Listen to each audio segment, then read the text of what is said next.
Welcome to the KuppingerCole Analyst Chat. I'm your host. My name is Matthias. This is a very special edition of the KuppingerCole Analyst Chat. 4 weeks ago, in the middle of November, we had the inaugural instance of our new cybersecurity conference entitled Cyberevolution in Frankfurt. And we want to take a look back on this event. And since it is boring to just talk to those people who created that, we invited 2 participants, 2 attendees at this event for this podcast, and the 2 people who are responsible for this event, responsible for agenda and the speakers. And without further ado, I would like to introduce all the participants with a very quick round, and then let them introduce them. I have Steffen Nagel. I have Emilie van der Lande, I hope I pronounced that correctly. I have Christopher Schütze from KuppingerCole and Berthold Kerl, who is our CEO. But let's start with a quick round of introduction, starting, of course, with the lady. Emilie, could you please introduce yourself quickly, briefly? Thank you, Matthias. Yes, of course. My name is Emilie, and I have 3 years of experience in cybersecurity, specifically in identity and access management, with a legal background and a very fond fascination for artificial intelligence. So it's me. Right. Handing over, of course, to Steffen. Hi, I'm Steffen. I'm working as head of IT infrastructure and security at Frankfurt Volksbank, which is, as of now, the 2nd largest cooperative bank in Germany. But next year we will be the largest one, since we will merge with another bigger institution, and then we will be number 1. Sounds good. Handing over to Christopher.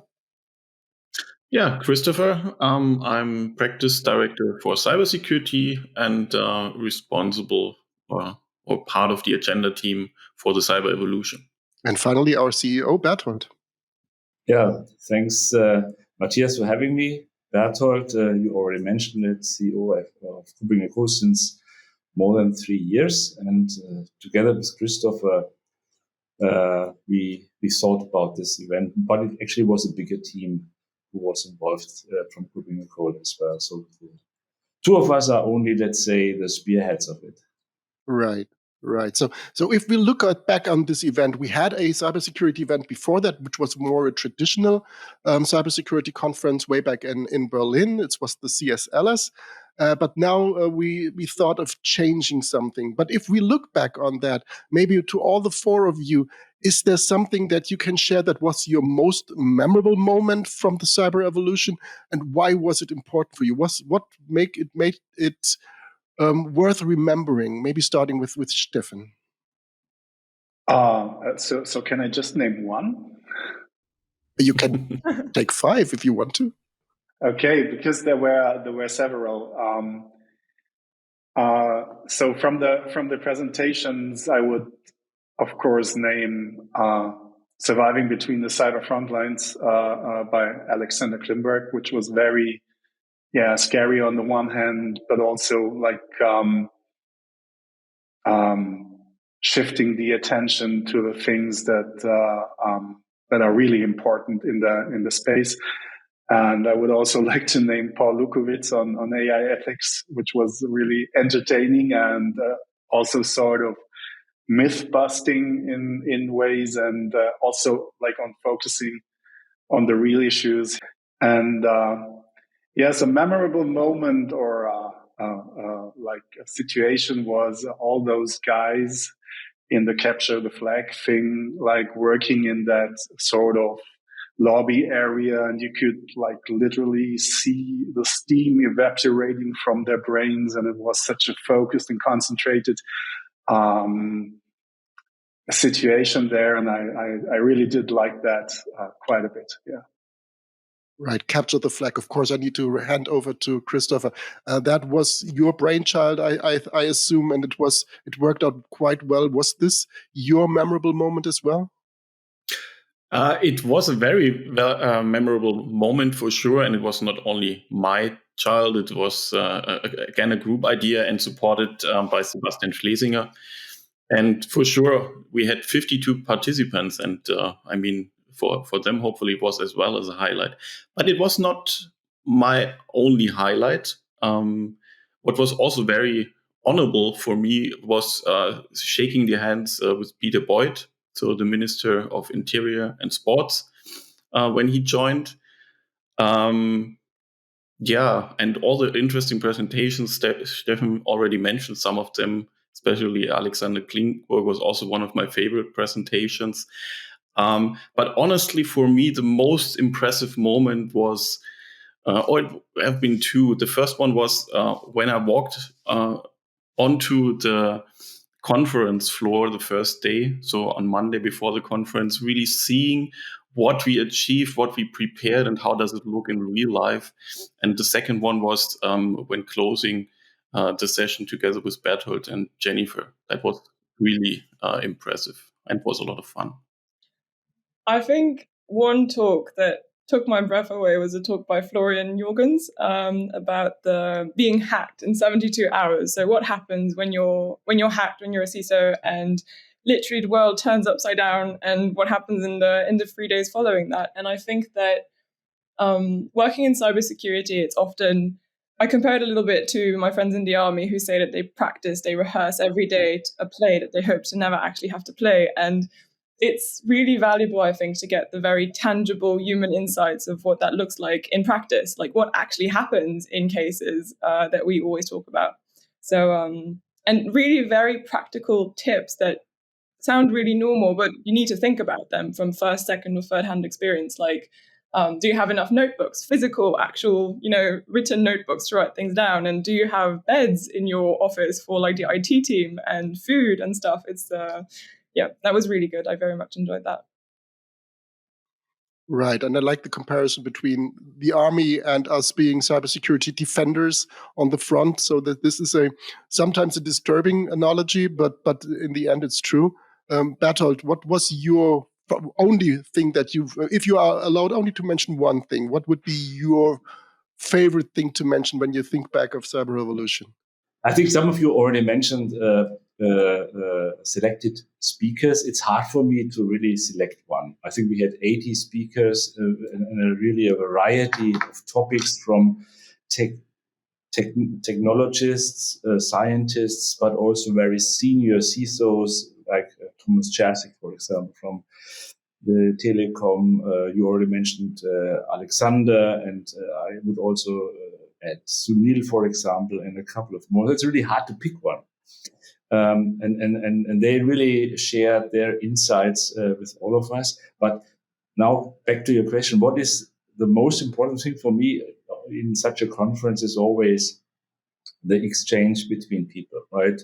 And that is, of course, the exchange between participants and speakers, participants and the vendors who were there. I think we had a lot of very innovative companies there, which was worthwhile talking to, but also the people amongst each other. And you also mentioned the young people who also enjoy to talk to people who already work in enterprises. So all this created I would call it the vibes, which made this event very memorable for me. Right. If we move on a bit, so these were the things that we remember from a formal perspective, from what really stood out from speakers' perspective.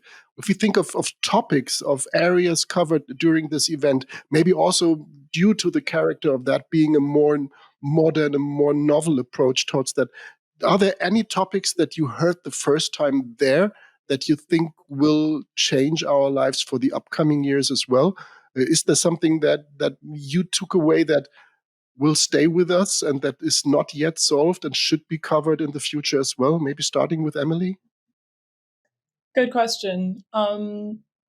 One talk that gave me quite a few new insights was a talk by Jonathan Blanchard-Smith with the Sapphire framework, and specifically, very, very specifically, the comparison of the trees. So in that session, after half an hour, we had the whole audience asking questions in terms of oaks and willows and different kinds of trees. And for... Redwood. Sorry? Yeah, the redwood. Yeah. And the funny thing is that we still all know exactly what we're talking about because it was such a memorable thing. And I think that something that is very important is to also keep the political climate in mind when talking about cybersecurity, and to look at maybe some broader aspects of security than only technology and the people. So that would be my main takeaway. Something that didn't click before that now really was brought home. Yeah. I think this what Emilie just said, this experiment, I would call it, even with the Sapphire scenarios. Sapphire scenarios, for those who did not attend, are scenarios from the European Union to predict, anticipate the future. And we use this as a basis to understand what will come from a cybersecurity perspective.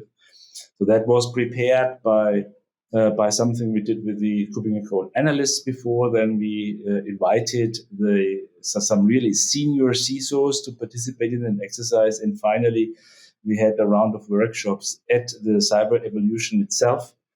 And then the outcome of that was presented by, Emilie mentioned it already, by Jonathan. So that was, for us, it was an experiment, but also it was fun, it was entertaining and valuable. Okay, same question to Steffen. What will stick with you? Is it the ubiquitous AI? What else is what you see in the future as well, and coming back and not going away? I mean, okay, the discussions about the AI things are not really new anymore. So you have been asking for things that are new in the space. Of course, this will not go away, and it is here to stay. But one word on the Sapphire thing, I get it somehow. But I'm still kind of struggling with what we're gonna do about the outcomes then in the end. So I will probably wait for you to finish the white paper and study it and see what I can get out of it for my work, for my daily business, which leads me to the thing that I think will influence my daily work and my daily business the most in the next time, and that is definitely the Cyber Defense Matrix by Sunil Yu. I attended the workshop, and this was, to me, it was an eye opener, and it showed me some ways like to tie everything together, like, you know, the regulations, the tools, the people, like every layer of the whole landscape. And this is really, to me, it was new. I never heard of that before. And I will try to sort of like implement it or use it as a guiding line to tie everything together in our organization. I think this will help me personally quite a bit in the near future. Also, the Sapphire scenarios from my end are really interesting. When we had the first discussions about that topic, it was maybe beginning of this year, so 23. It was such an abstract model. So like Steffen mentioned, it's difficult to understand at the beginning the framework itself, but also the outcome. What do I do with the stuff we developed there? I was also confused, but now I really have a clear picture, and I really see the benefit of that, because basically comes back to preparation, and you have something to prepare. And I mean, you cannot forecast the future on a detailed level, but the way we are driving through, this is something you can prepare based on an external things regarding the environment, governmental stuff, security stuff, and all the things which have been basically part of the conference. Another very important topic from my end, which was this time more side topic on the interactive part, was regarding the virtual reality. So we all knew the new Meta glasses. Apple announced their glasses for next year. How will this impact the way we work in the future? How will this impact our cybersecurity, our security stuff, maybe highly related to identity stuff, also this NFT stuff, all this thing. I really think there is a lot of potential for discussions within the next years. to see how we can use it. Maybe even for virtual events, you start with participating with such classes and work in virtual through virtual booths and not only on a computer, really like augmented reality and stuff like that. We had a good example on the ground. So we had Stefan Württemberger from Marabu Inc., who brought his examples, if you want, to the conference. So he had his classes with him and was able to demonstrate how Marabu Inc. is using the metaverse already in their day-to-day practice to reduce travel, to improve the quality of their services, and et cetera, et cetera. So that was, I personally thought that's just still an entertainment kind of thing, right? So the kids use for whatever reason, but this was really the first time that I saw it with real examples. And of course, the implications for cybersecurity are also obvious. And I think to add to that, that was actually my second real take-home experience. I actually got to try the Oculus firsthand, and it was a real... we've been talking about augmented reality and extended reality and virtual reality for a while now, but I think it's up until the moment that you really try it and you put those glasses on and you really experiment with it, that connections start happening and that you really understand what we're talking about. For instance, I remember the workshop host of Marabu Links, who he had the glasses on and he was doing weird things with his hands. And for us newbies, it was like really strange. It's like, is he hallucinating with something? He was, obviously, but it's still very distant to us. It's not exactly used in our reality. But the moment I put them on, I was doing it, and there was only one headset. So then other people were looking at me a bit strangely. And it's I think it's important to have these hands-on experiences to really understand what we're talking about. Right. And as we said, this is a novel event, a premiere, a first time of this new kind of event. This hands-on, I take this as a feedback, is something that is very important, doing this differently. What are other things that you think made this different? And maybe we can expand upon, because this was the inaugural event, was the first time. What makes it different and what should be even enhanced in the future? Yeah, that goes into the hands-on directive. So you should maybe think, this goes also to Christopher, to somewhat evolve the capture the flag thing. I would really like to see that a little broader. It was really entertaining, but I think just watching these guys work, maybe there are options to make that a little more interactive for the rest of the attendees or something. But you should definitely do that again and try to feed some new ideas into it. Yeah. So I think that so two things. I really am very insistent on the hands-on thing and on the war stories. I think that in the end of the day, the stories are very tangible elements, are the things that you seriously take home. It's what have you really experienced instead of what's happening on the distant cloud. How do you predict the future? No, how are you using this today, and what are the issues you have encountered already? So that's one part. And the other part, I think, the charm in these conferences, it's also in the people that you bring together and the connections that happen between people and ideas. And I think that an element that could considerably enhance this is to also open up the attendees and maybe the speakers to some more deep level diversity. So I'm talking about people with maybe a bit of a different background. I know that one of the AI speakers had a social working background, and I found that added a lot in the dimension of the discussion, and it added a lot in, because we keep talking about cybersecurity and how, it's just as strong as your weakest link, and that it's a human layer and that there's a human story. But what I find in many such events is that it's very, very restricted by the technology often. So I think it could be charming to have some people with different level backgrounds as well. That's a really good point, Emilie. This year we had basically one presentation who was a little bit different in that case. or maybe two, maybe Jonathan, regarding the Sapphire scenarios. I mean, the framework is very generic. We applied it for cybersecurity. And one presentation I also really loved was, I don't have the names in my mind, the two guys from an investment company who thought a bit about how to profit or capitalize cybersecurity, the market in general. This was also try to have a look a little bit more on the left and right direction, and not only being the technical guys. But really good feedback here, and I think this is something we will handle. That really segues me to the question that I want to ask, of course, only to Berthold and Christopher. This was the first time that we did this. A look behind the scenes.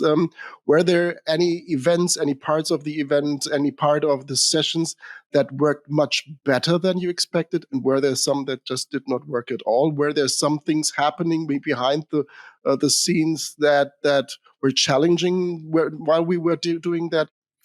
Yeah, so basically capture the flag. We plan to have it more interactive. We had some kind of interactive sessions, but it didn't work on that level that we expected, honestly. So this is something we need to improve. We want to improve because we heard in general really good feedback about capture the flag. And for sure, the external circumstances, like the announcement of the strike, the weather is something you cannot foresee. Still, a lot of people have been sick on a short information period and something like that. I think for the attendees, it was really smooth. They did not realize all the stuff. But in the back office, not only Berthold, me, the whole team, we really had to play some Tetris with the agenda and then use our backup presentations because people are getting sick in November. That I would have said the same thing. So the one big problem was that we were in the middle of another, let's say, little crisis from a health perspective. But as Christopher already mentioned, we had a plan B, but a plan B is always a plan B. So if I would have a wish for next year, I would wish everyone who is invited to stay healthy. I didn't notice a thing. So you did a really good job because it did not go noticed, by me at least. Yeah, I agree. Yeah, definitely. So, and the other thing, perhaps, if you allow, Matthias, in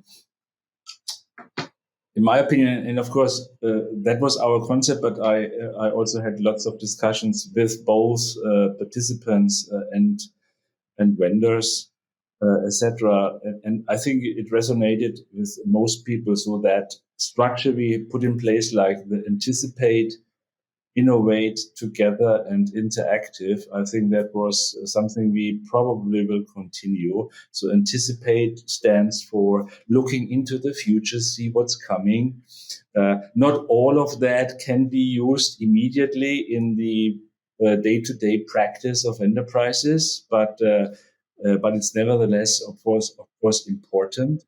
Then the innovate stream, where we talk about the latest cool technologies coming from our technology partners, for example, also from others. And then, of course, together, Emilie mentioned the ransomware simulation, which we had, and a lot of other examples, which were very exciting for most people, where people could really take something with them at home and use it in the next day in their company. And of course, we already talked about the interactive streams.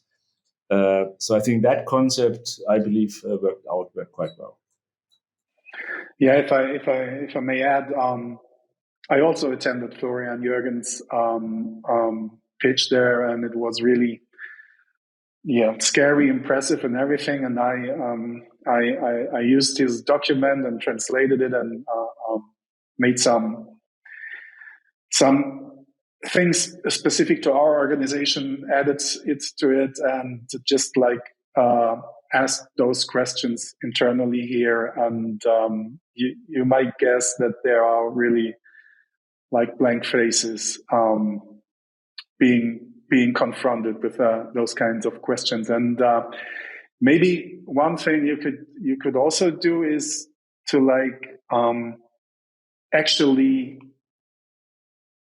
and here we are again in the hands-on space, actually do a tabletop exercise workshop or something like that, like really playing scenarios, and that is something I think that is really added value for a lot of people. Mm-hmm. That would be really cool. Yeah, I definitely join on. We are all experts in that field, and the five of us are always looking at the market as this is our day-to-day business. So what would you expect from what you've learned since Cyber Evolution and maybe leading up to next Cyber Evolution will be topics that should be covered when we look at the really constantly and more accelerating change in the cybersecurity world? I talked with Martin about the identities of AI and AI's individuals, about bots and about machines in general, and processes, and their identification and their auditing. This sounds rather boring, but I think it's really important to make sure that we get a grip on that. Are there any other topics that you would like to see during a next iteration of Cyber Evolution? I think that we're in a bit of a hype moment, and there's a lot being talked about. There's a lot of theory, and people are not all equally on top of the theory as one another. But I think it's a quickly evolving field, and again, and it really goes on to the hands-on topics. But it's okay. So what are the trends we detect, and how are they really being used? I think that instead of really focusing on the new fluffy abstract ideas, it could be really good. I mean, it's good to do that, but I think it's extremely valuable to also really dig into, okay, how are these being used? How is the market currently reacting to these things? So AI is definitely, I think, one of the things to keep in mind, and hopefully also tangible. That would be my answer. Yeah, definitely. Because, I mean, why is artificial intelligence such a hype topic right now? It's because exactly 1 year ago, ChatGPT 3 point whatever was released, and people tried to play with that. They really see some normal people started to see what it means to use a language model. What is the impact? What is the outcome? I can write source code, even if I'm not a programmer. I can produce funny pictures, even if I'm not a Photoshop expert, something like that. And this is why it's more a hype. Steffen mentioned at the beginning of this podcast, basically AI is not a new topic, and it isn't, but it's now more in the broader field arrived.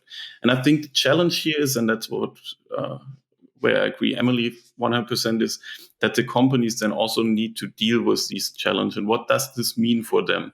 Exactly. I mean, we also had this year some presentations around AI governance.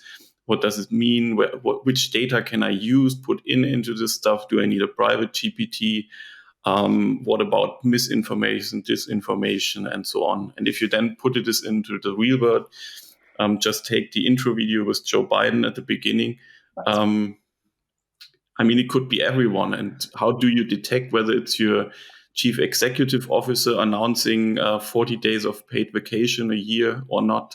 And I mean, that's the challenge here. Yeah, and this will become the trend in future stuff. Yes, absolutely. I would add to that, and that resonates also with the great talk Emilie gave, actually. And I actually talked to Martin Kuppinger at the EIC, and he had also a short presentation on deepfakes and stuff like that. And I asked him, okay, what are we going to do about it? And he has, so his opinion is, okay, we will see a spike now. You know, we will see that stuff increasing, but very soon we will have the technology that will be able to identify everything and to catch that. Just to really shorten that, what he said, And I'm not so sure if this is really going to work out. If we have the technology to detect these things will be market ready, and not all enterprises probably will be able to afford to buy such technologies and such solutions.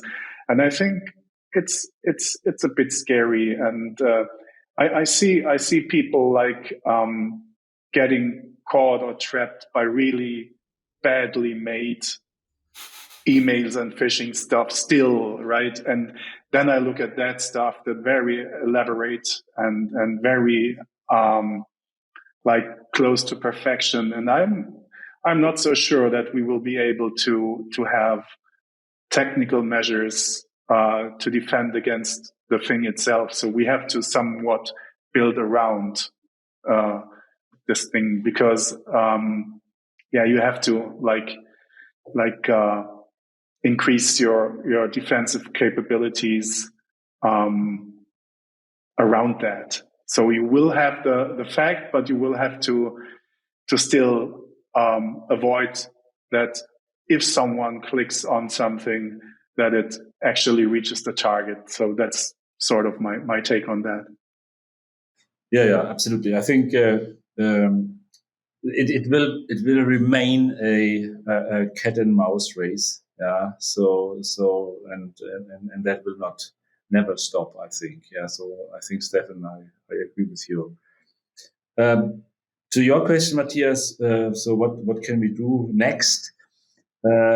I think more than ever, cybersecurity has arrived in the heart of the companies. I think it is in the mind of the board even. So they treat the topic on a regular basis. They recognize that it is mission critical.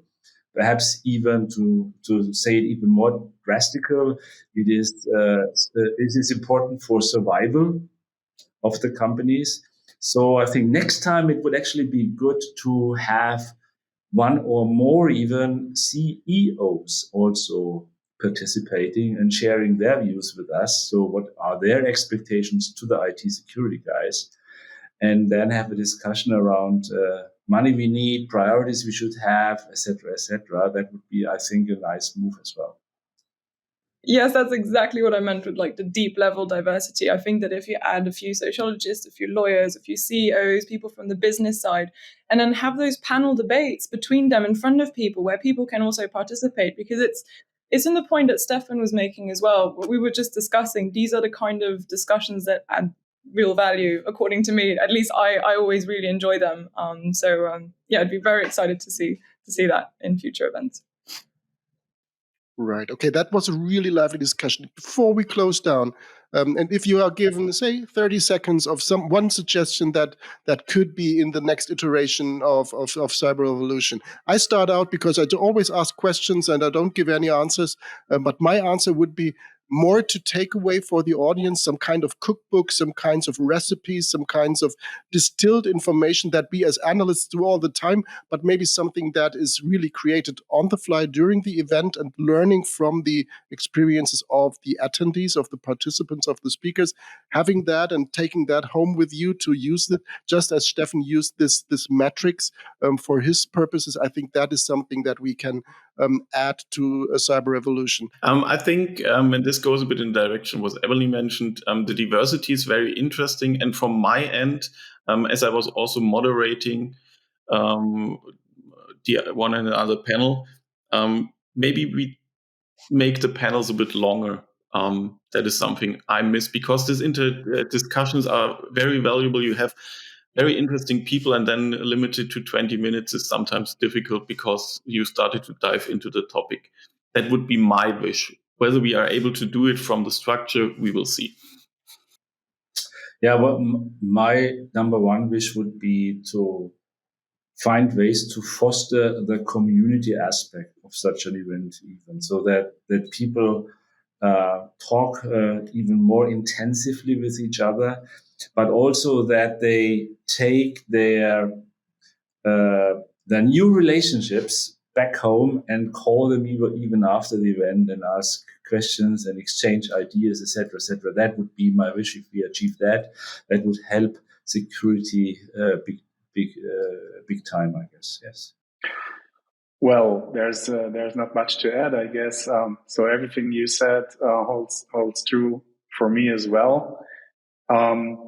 Just some personal thing. I would love to see even more people on site next year. True. So stay healthy. I will. I'll try to. I'll give my best. And final words from Emilie before we close down? Yes. I think more stories. So more success stories, more war stories from different kinds of people from the cybersecurity spectrum. That would really bring home the tangible aspects of it, and also make connections. I think it's always interesting to hear from other people's experience. Right. So I have to thank all of you for being part of this episode today. Thank you, Steffen and Emilie, who were attendees at the Cyberevolution, and Emilie was also a speaker at the Cyberevolution. Thank you, Berthold and Christopher, for making the Cyberevolution possible. I will be there next time in the one or the other shape or form. I want to be there, and I'm looking forward to that. And I know there will be another Cyberevolution. That has already been confirmed. So we are getting close to Christmas, so have a great Christmas and Happy New Year. And of course, we will all see each other at EIC, I'm quite sure.